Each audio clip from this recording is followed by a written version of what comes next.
Nübüvvet, hakikat arayışında peygamber ışığı. Bismillahirrahmanirrahim. Assalamualaikum warahmatullahi wabarakatuh. Alhamdulillah wa syukrulillah.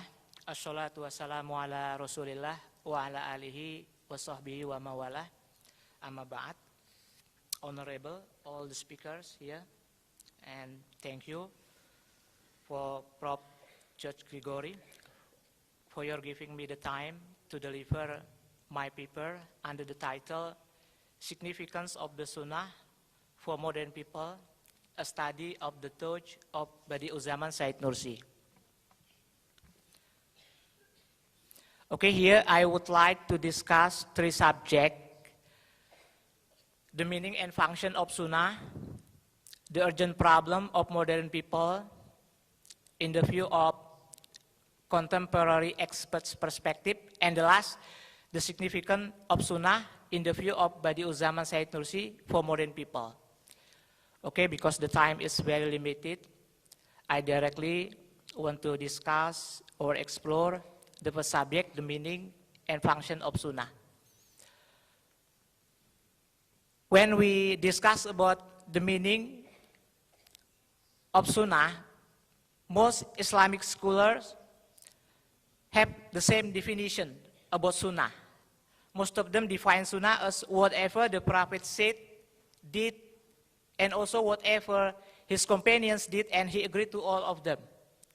They call all of this a Sunnah. Said Nursi also, Said Nursi writes that we can take Sunnah from three sources from our Prophet. From whatever our Prophet said, did, and from our Prophet condition. Actually, Said Nursi also divided Sunnah into two categories, compulsory and voluntary. And Said Nursi also divided voluntary into two categories, Sunnah that concern worship and Sunnah that concern conduct or adab. But actually, most Islamic scholars, including Said Nursi, have the same definition about Sunnah, even though they express it in different terminology. Okay, we continue the function of Sunnah.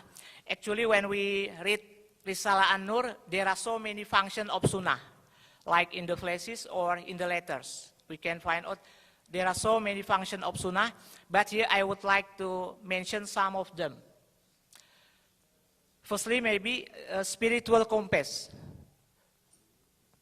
According to Said Nursi, many people in this life forget, even neglect the life hereafter. And Sunnah tell us about the life of hereafter, and it's mysterious.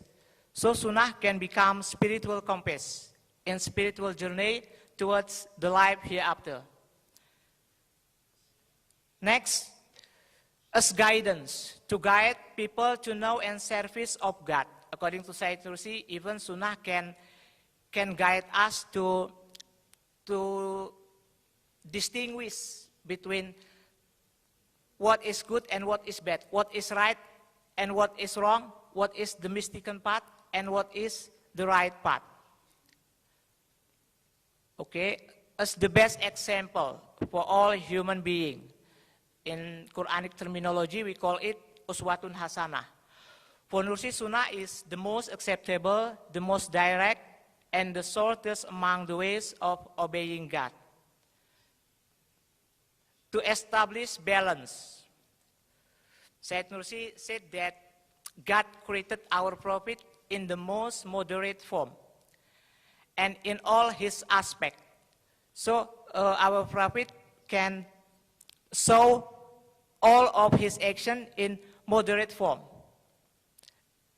So our Prophet can teach us how to balance in our life between reason and soul, between material life and spiritual life, and this word and the next word. Okay, to cure spiritual problems in our religion, we call this that tazkiyatun nafs. Said Nursi said that Sunnah can cure spiritual problem. Okay, to keep Prophet tradition. According to Said Nursi, many modern people neglect Sunnah. So it is more valuable now to keep prophet tradition. Okay, the last maybe, to gain complete happiness. Yes, to gain complete happiness or true happiness in this world and the life hereafter. Okay, we enter the next problem, the urgent problem of modern people. Actually, according to contemporary experts, there are so many urgent problems of modern people, but here I would like to mention maybe just two problems. Firstly, spiritual crisis, or they call it existential vacuum also.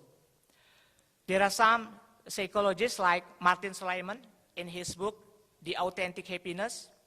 Martin Seligman makes recent research, that many modern people trapped in spiritual crisis. Said Hussein Nasr also, Islamic scholars from Iran, and also Thomas More identified that modern people have lost their soul.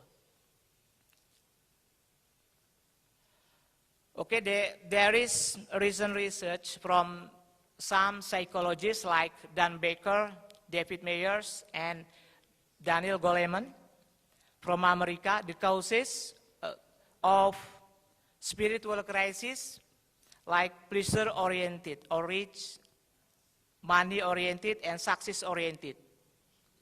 Daniel Goleman, in his newest book, when modern people just look for material thing and they forget something spiritual, they will face spiritual crisis or existential vacuum. The effects, hedonic treadmill. Hedonic treadmill means that the more someone consumes, the more he needs, or they call it bankrupt spiritually. Okay, the second problem, that is moral decadence or moral degradation, including drug abuse, criminal activities, corruption, suicide, free sex, drinking, and many more. Hassan Hanafi said that nowadays there are acute value or ethical crises, both in Western countries and in Eastern countries. Now we enter the last subject, the significance of Sunnah in the view of Badi'uzzama Said Nursi, because we have discussed I just proposed two problems. So here I want to propose also two contributions only, generally. Firstly, spiritual peace contribution.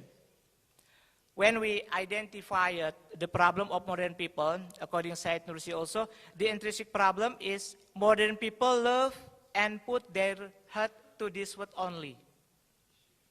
While, according to Said Nursi, human being has innate love. Love of beauty, love of bestowal, and love of God. So when we just put our heart, our love to this world only, we will face spiritual crisis.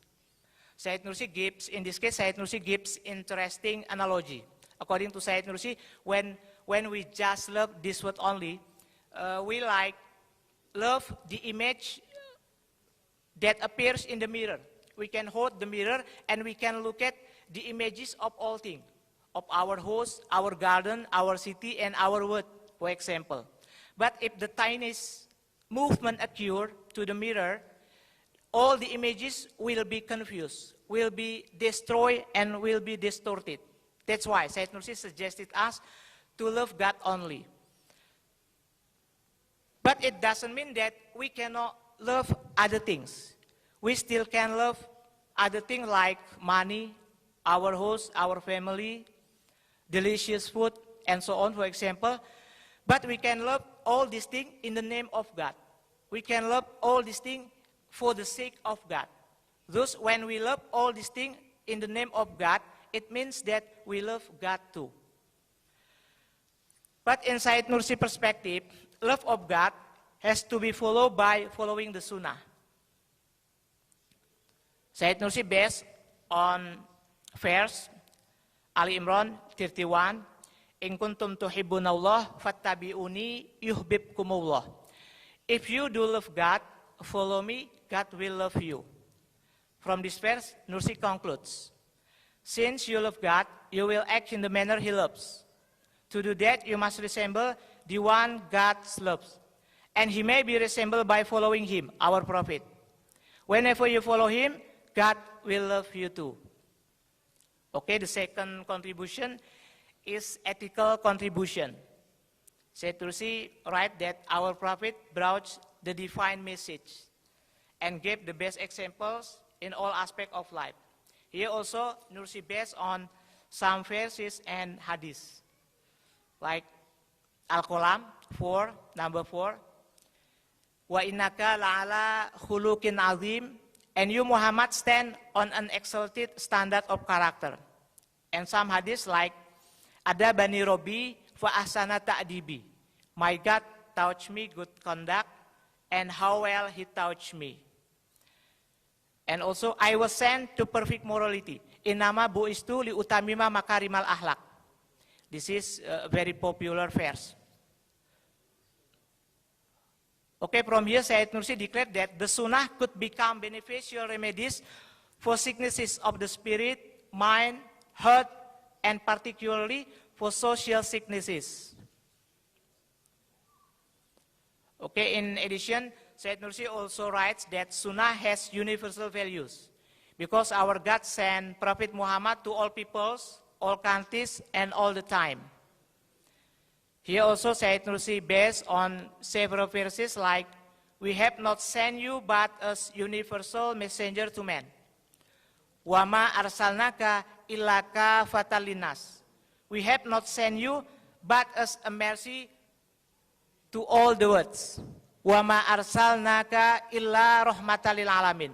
This verse also very popular. Syed Nursi also based his ethical concepts on Quran, the best morality of the Prophet Muhammad, belief in God, and the hereafter. Syed Nursi gave argumentation because when society bases their belief in God and hereafter, they will be responsible for their life, for all their activities in their life. Okay, to conclude my presentation here, I would like to quote from Karen Armstrong. In her newest book, The Case for God, Karen Armstrong points out clearly that modern people in the 21st century still face and will face the eternal problems, such as mortality, grief, pain, and despair, for example. And they cannot solve this eternal problem without religious intrinsic values. Those modern people in the 21st century still need religious solution to overcome their problems. And as we have discussed just now, that Syed Nursi brings Islamic religion, especially the Sunnah, to modern people. In this way, Syed Nursi really believes that the Sunnah could cure the urgent problem of modern people, spiritual crisis, and moral degradation. Okay, that's all from me. Thank you for listening.